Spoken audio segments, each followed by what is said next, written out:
하나님 말씀 사무엘하 14장 21절부터 33절까지입니다.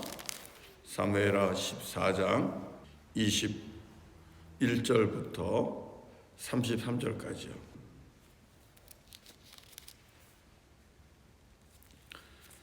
우리 같이 말씀을 교독하도록 하겠습니다. 21절부터 시작하겠습니다. 왕이 요압에게 이르되 내가 이 일을 허락하였으니 가서 청년 압살롬을 데려오라 하니라. 요압이 땅에 엎드려 절하고 왕을 위하여 복을 빌고 요압이 이르되 내 주 왕이여 종의 구함을 왕이 허락하시니 종이 왕 앞에서 은혜 입은 줄을 오늘 아나이다 하고 요압이 일어나 구슬로 가서 압살롬을 데리고 예루살렘으로 오니 왕이 이르되 그를 그의 집으로 물러가게 하여 내 얼굴을 볼 수 없게 하라 하매 압살롬이 자기 집으로 돌아가고 왕의 얼굴을 보지 못하니라. 온 이스라엘 가운데서 압살롬 같이 아름다움으로 크게 칭찬받는 자가 없었으니 그는 발바닥부터 정수리까지 흠이 없음이라. 그의 머리털이 무거움으로 연말마다 깎았으며 그의 머리털을 깎을 때에 그것을 달아본즉 그의 머리털이 왕의 저울로 200세겔이었더라. 압살롬이 아들 셋과 딸 하나를 낳았는데 딸의 이름은 다말이라. 그는 얼굴이 아름다운 여자더라. 압살롬이 이태 동안 예루살렘에 있으되 왕의 얼굴을 보지 못하였으므로 압살롬이 요압을 왕께 보내려 하여 압살롬이 요압에게 사람을 보내 부르되 그에게 오지 아니하고 또다시 그에게 보내되 오지 아니하는지라. 압살롬이 자기의 종들에게 이르되 보라 요압의 밭이 내 밭 근처에 있고 거기 보리가 있으니 가서 불을 지르라 하니라. 압살롬의 종들이 그 밭에 불을 질렀더니 요압이 일어나 압살롬의 집으로 가서 그에게 이르되 어찌하여 내 종들이 내 밭에 불을 질렀느냐 하니 압살롬이 요압에게 말하자마되 내가 일찍이 사람을 내게 보내 너를 이리로 오라고 청한 것은 내가 너를 왕께 보내 아뢰게 하기를 어찌하여 내가 구슬에서 돌아오게 되었나이까. 이때까지 거기에 있는 것이 내게 나았으리이다 하려 함이로라. 이제는 내가 나로 하여금 왕의 얼굴을 볼 수 있게 하라. 내가 만일 죄가 있으면 왕이 나를 죽이시는 것이 옳으니라 하는지라. 다같이요 요압이 왕께 나아가서 그에게 아뢰매 왕이 압살롬을 부르니 그가 왕께 나아가 그 앞에서 얼굴을 땅에 대어 그에게 절하매 왕이 압살롬과 입을 맞추니라. 아멘. 하나님 말씀입니다. 오늘 말씀 제목을 이렇게 잡아봤어요. 주여 내가 죄인이니이다. 주여 내가 죄인입니다. 베드로가 그런 고백했죠. 우리 예수님께서 찾아왔을 때 그물을 오른편에 던져라. 그랬을 때에 물고기가 많이 잡혔잖아요. 그 주님인 걸 알고 나서 옷을 벗고 뛰어내려가서 주님 내가 죄인입니다. 이렇게 고백을 한 적이 있잖아요. 그런 것처럼 주님 내가 죄인입니다. 이게 오늘 제목이에요. 그래야 삽니다. 그래야 주님 앞에서 주님의 영광의 얼굴을 보고 주님께로부터 용납을 받습니다. 주님께로부터 인정받고 용서받고 사랑받고 은혜받고 약속받고 그렇게 주님의 자녀로 삽니다. 내가 죄인임을 주님 앞에 고백할 때 이런 놀라운 은혜가 임하거든요. 그래서 저도 여러분도 오늘 하나님 앞에 주님 내가 죄인입니다. 겸손하게 고백하고 그래서 주님의 영광의 보좌 앞에서 주님 주시는 용서와 사랑과 은혜와 소망과 약속받고 그렇게 하나님의 자녀로 힘차게 살아갈 수 있기를 바랍니다. 오늘 본문을 보면요, 압살롬이 아버지 다윗을 만나지 못해서 매우 안타까워하는 것을 볼 수 있습니다. 안타까워하는 게 아니라 전전긍긍하는 거죠. 그 마음속에 이 압살롬의 마음속에는요 뭔가 야망이 들끓고 있는 걸 볼 수 있습니다. 자, 이 무슨 일이 일어났느냐 하면 여러분 아실 거예요. 압살롬의 여동생 다말을 다윗의 큰아들 암논이 범했잖아요. 그리고 내쳤잖아요. 압살롬이 그때 아무 말 안 했죠. 속으로 끙끙 앓고 있었죠. 그리고 나서 무슨 일을 저질렀냐 하면 자기 집으로 다윗의 아들들을 초청해가지고 잔치를 벌이고, 그리고 나서 무방비 상태에서 그 형제들을 다 죽여버렸습니다. 이런 무시무시한 일을 했거든요. 그걸 알고 결국 다윗이 화나지 않았겠습니까? 그리고 나서 압살롬은 도망간 거예요. 자기 어머니 구슬 땅으로 도망을 간 겁니다. 거기가 있는 거예요. 다윗이 그 아들을 부르지 않았어요. 부르지 않은 데에는 우리가 여러 가지 생각할 이유가 있을 겁니다. 자, 그랬더니 부하 중에 다윗을 도와서 함께 이스라엘 왕국을 다시 세운 이 요압이 다윗에게 그 얘기한 거예요. 언제까지 아들을 저렇게 이방 땅에 둘 거냐, 데려와야 되지 않느냐, 그렇게 말하고 있는 거예요. 이제는 압살롬이 왕위를 이어가야 될 테니까 이제 압살롬을 그만 데리고 오자고 다윗을 계속해서 설득을 한 겁니다. 어떻게 보면 요압은 다윗에게는 동지 중에 동지였거든요. 그러니까 다윗이 오늘 본문 읽은 말씀이 있는 것처럼 그래, 그러면 이제 데리고 와라, 이렇게 허락을 한 겁니다. 그래서 요압이 가서 압살롬을 데리고 와요. 자, 압살롬을 데리고 오는데 분명한 것은요, 이 다윗이 압살롬을 어떻게 생각하고 있는지를 좀 볼 필요가 있어요. 21절을 보면 다윗이 아들 압살롬을 향하여 뭐라고 부르는가 여러분 한번 보세요. 한번 읽어볼까요? 시작. 왕이 요압에게 이르되 내가 이 일을 허락하였으니 가서 청년 압살롬을 데려오라 하니라.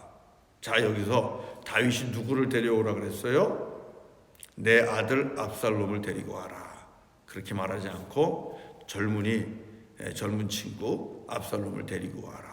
물론 그렇게 이야기할 수 있겠지만 분명한 것은 아들이라고 칭하지 않고 있다는 겁니다.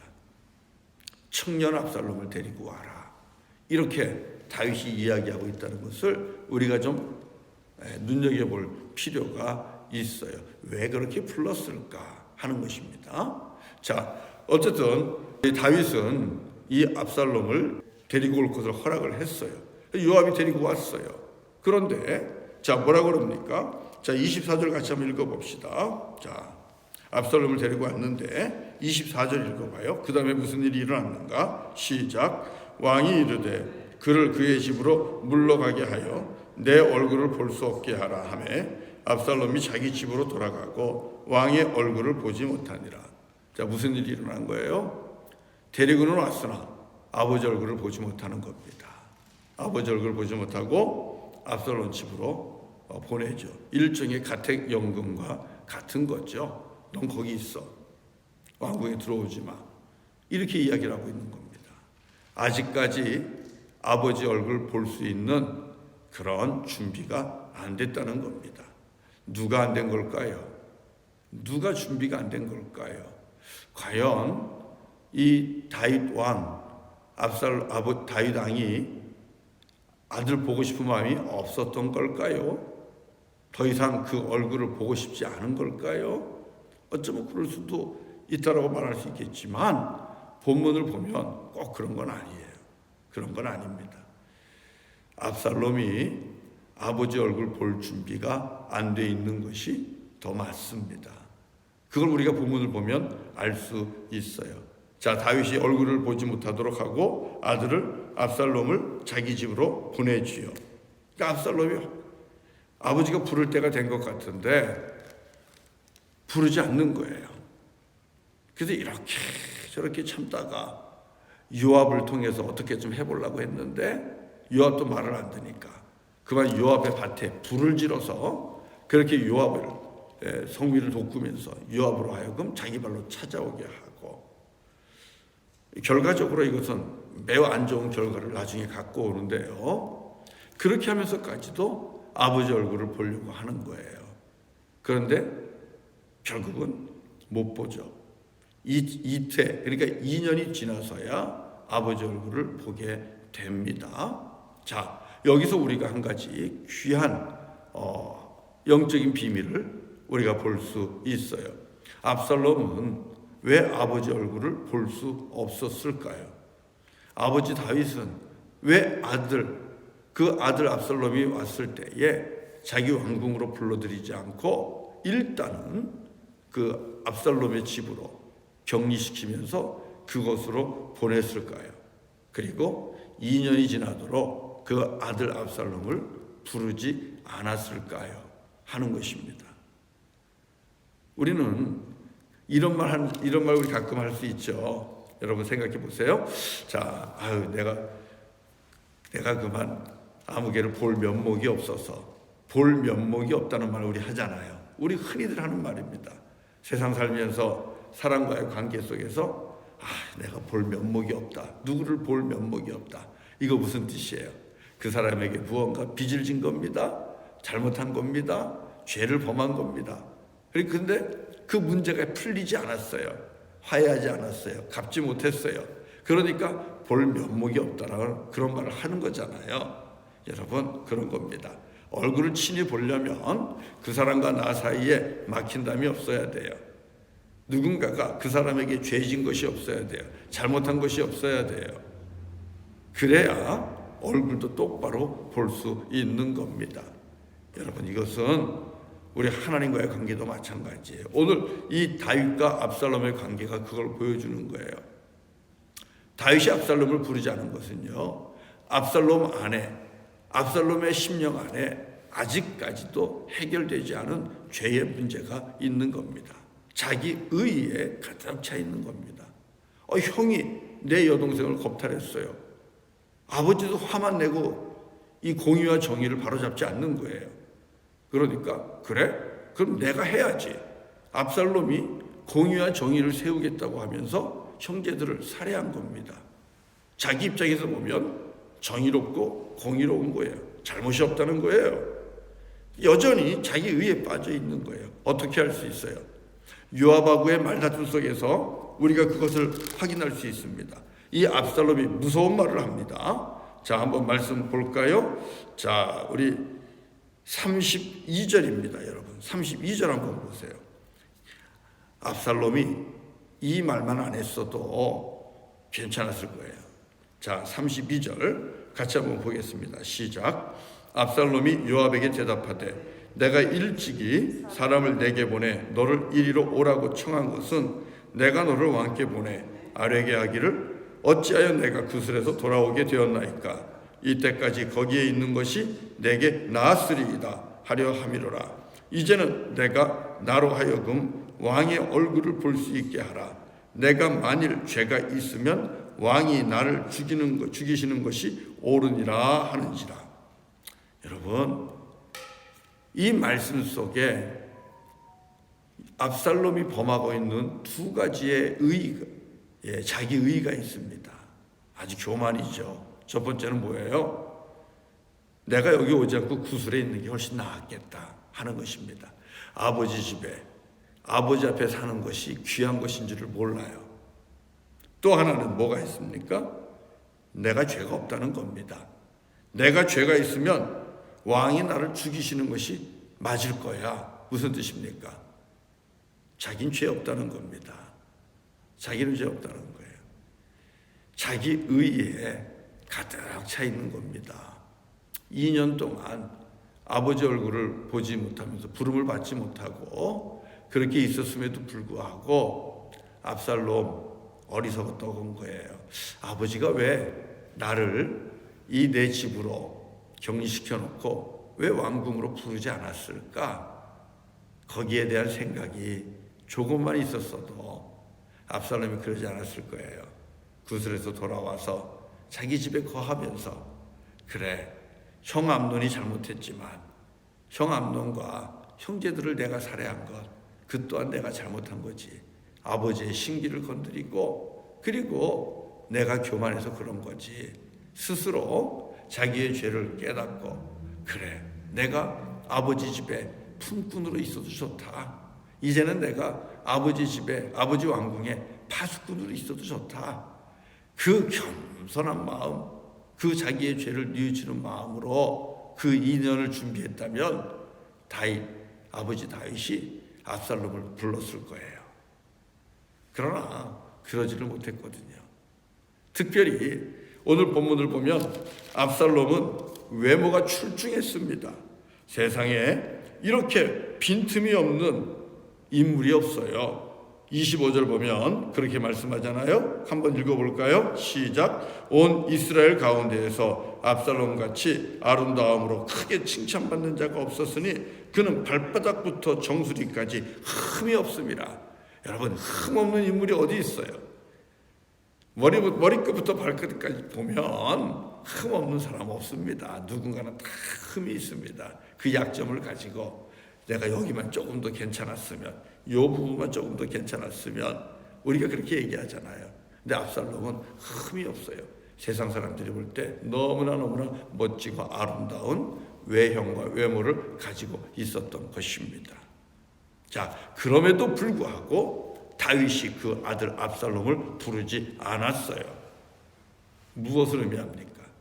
아버지의 얼굴을 보는 데 있어서는 외모가 중요하지 않다는 겁니다. 아버지의 얼굴을 보려면 그 속사람, 그 중심이 깨끗해야 돼요. 그 중심이 정결해야 돼요.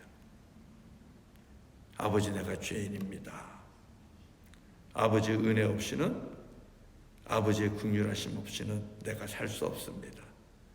내가 아버지 집에 왕궁의 파수꾼이 돼도 좋습니다. 이 심령, 이 마음을 가지고 압살롬이 나왔다면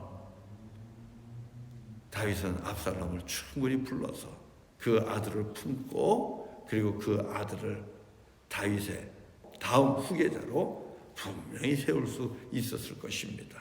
그러나 그러지 못했거든요. 여전히 차라리 내가 구술에 있었으면 그게 더 나았겠다.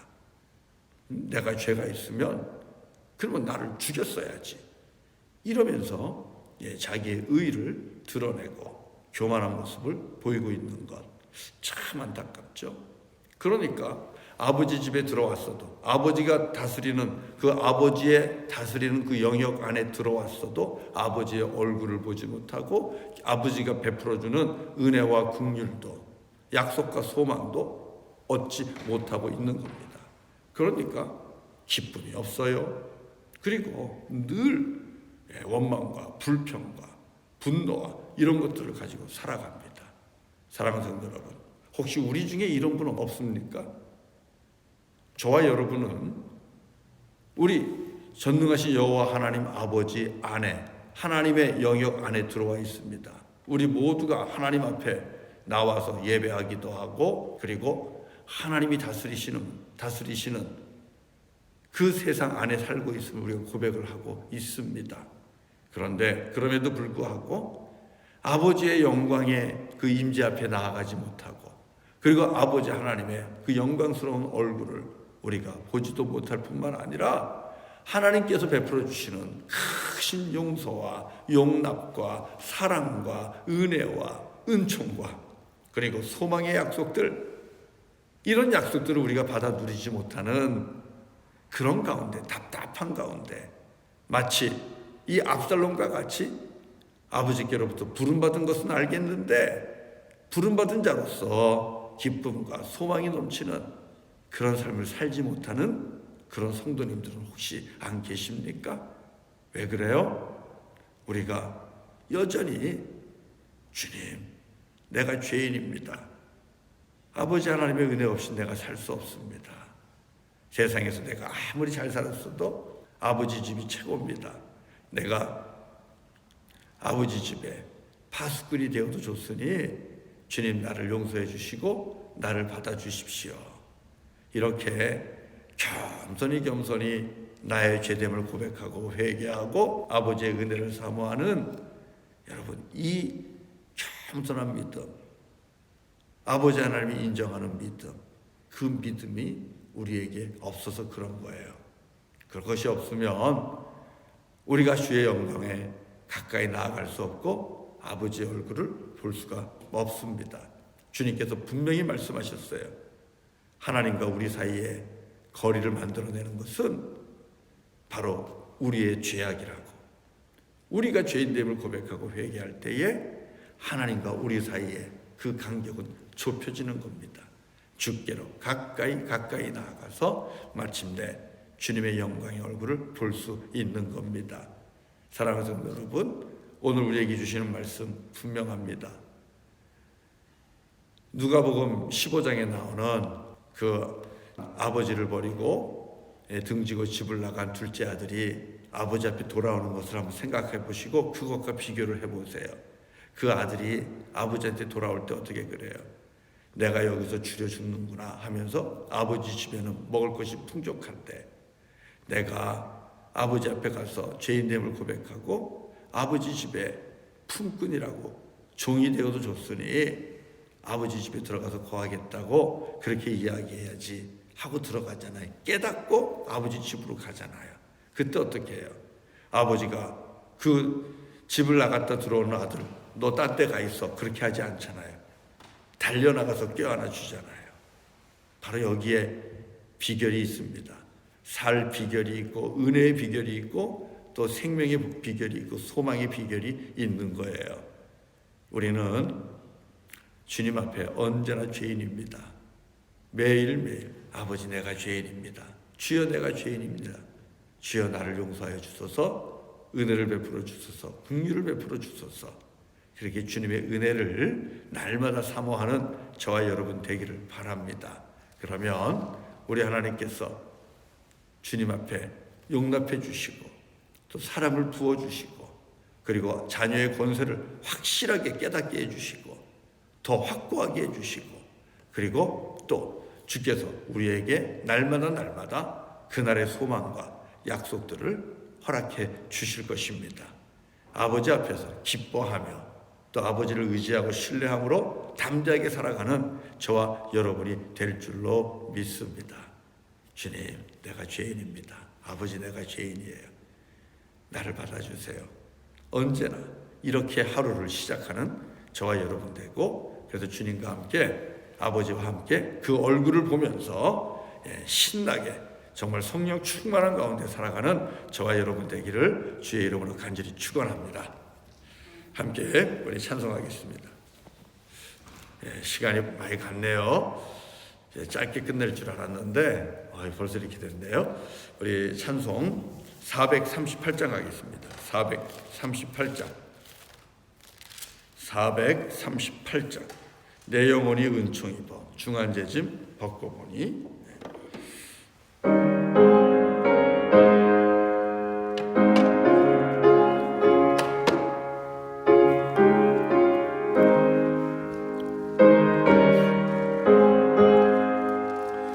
내 영혼이 은총 입어 중한제짐 벗고 보니 슬픔 많은 이 세상도 천국으로 와도다. 할렐루야 찬양하세. 내 모든 죄 사함받고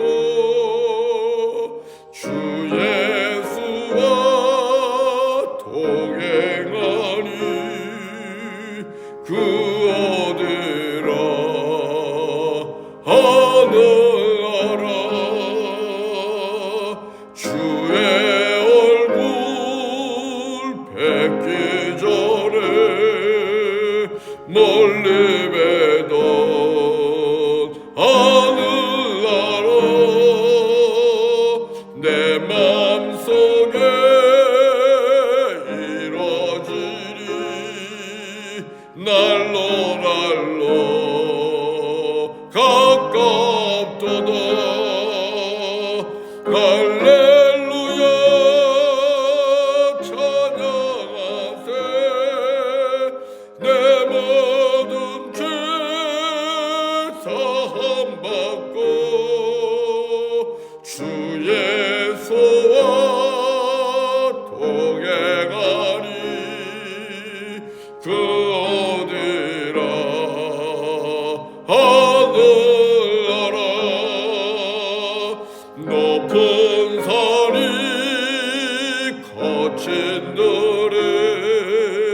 초막이라 궁궐이라 내 주 예수 모신 것이 그 어디라 하늘 알아 할렐루야 찬양하세 내 모든 죄 사함 받고 주 예수와 동행하니 그 어디라 하늘 알아. 할렐루야. 우리 같이 기도하겠습니다. 주님 감사합니다. 우리의 영혼이 우리가 죄사함 받고 우리가 주님의 얼굴을 보며 주님과 동행하며 하나님의 나라를 맛보며 살아가는 그 복을, 그 하늘의 신령한 복을 주님 받았습니다. 우리 주 예수 그리스도를 우리에게 허락해 주시고 그 예수를 믿고 또 우리의 죄인됨을 고백하면서 회개하며 주님을 오직 예수 그리스도를 내 주로 영접하고 살아갈 때 하나님 이 놀라운 복을 우리에게 주셨습니다. 아버지의 영광스러운 보좌 앞에 나아갈 수 있는 그 놀라운 특권을 우리에게 주셨습니다. 그리고 우리와 동행하시며 하나님 자녀 되어서 주님 베풀어 주시는 은혜와 긍휼을 누리며 살아갈 수 있도록 주께서 허락해 주셨습니다. 주님 감사합니다.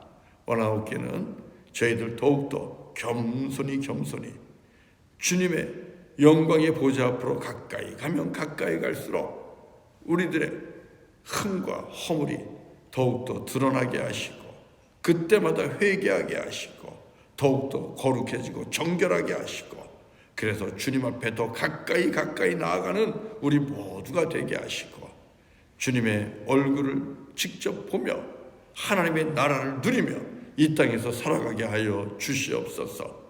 땅에 기름진 복이 아니라 하늘의 신령한 복 때문에 범사에 감사하며 살아가는 자들이 되게 하시고 주께서 주신 것 감사하면서 세상 속에서 하나님의 영광을 위해 베풀고 나누며 사용하게 하시고 하늘 보좌에 하늘 창고에 보화를 쌓는 우리 모두가 되게 하여 주옵소서.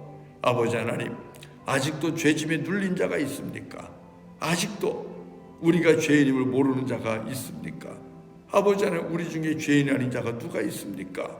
다시 깨닫게 하시고 주님 앞에 회개하며 기도하며 우리 주 예수 그리스도를 또 의지하며 신뢰함으로 아버지 믿음으로 살게 하시고 주님의 그 크신 은혜와 은총에 감사하며 살아가는 우리 모두가 되게 하여 주시옵소서. 오늘도 하루를 살아갈 때에 주님 성령 충만하게 하시고 육신의 소욕이 아니라 성령의 소욕을 따라 살게 하시고 아버지 하나님 기뻐하는 일, 내가 기뻐하는 일이 아니라 아버지 기뻐하는 일 앞에 순종하며 나 자신을 죽이며 그렇게 살아갈 수 있도록 인도하시고 아버지 하나님을 닮아 이 땅에서 참 빛이 되고 또 이 땅에서 참 소금 되어 살아가게 하여 주옵소서. 무엇보다도 사랑하는 교우들의 심령 안에 하나님 주시는 하늘의 기쁨과 평강이 넘치게 하시고 주 예수 그리스도와 함께 동행하며 살아갈 때에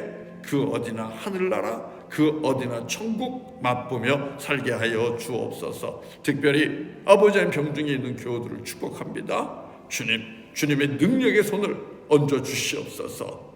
주님의 능하신 손 얹어 주시고 만져 주시고 주께서 말씀하여 주시기를 원합니다. 아들아, 네가 깨끗함을 입었노라. 딸아, 네가 깨끗함을 얻었노라.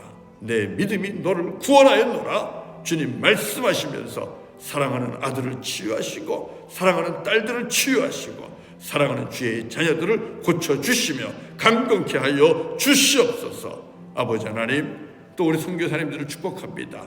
선교지마다 아버지 주의 복음을 들고 사역할 텐데 성령 충만케 하시고 주의 복음 증거하는 것에 예수님의 이름의 권세가 나타나게 하시고 세상 모든 권세들이 예수 이름 앞에 무릎 꿇고 두 손 들고 주께 돌아오는 귀한 역사가 오늘도 일어나게 하여 주시옵소서.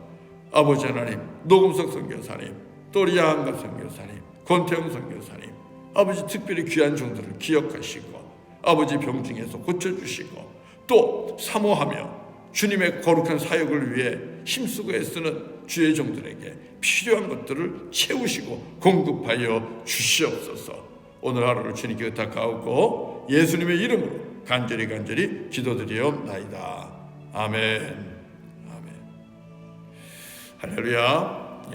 우리 함께 또 이제 기도할 텐데요. 우리 사랑하는 주의 우리 선교사님들 위해서 꼭 기도해 주시고요. 그리고 기도할 때 우리 성도들 꼭 위해서 기도하십시오. 믿음을 위해 기도하시고 강건함을 위해 기도하시고 또 허락하신 기업의 부흥을 위해서도 기도하시고 주님의 몸된 제단의 부흥을 위해서도 기도하십시오. 오늘은 우리 몬트리올 안에 있는 우리 목사님들을 만나서 함께 원래 모임을 통해서 우리 협의의 일을 의논하는데요. 몬트리올 교회의 부흥을 위해서 여러분 꼭 기도해 주시고 우리 목사님들 가정 축복하면서 기도해 주시기 바랍니다. 네, 그러면 우리 같이 또 기도하도록 하겠습니다. 감사합니다. 축복합니다.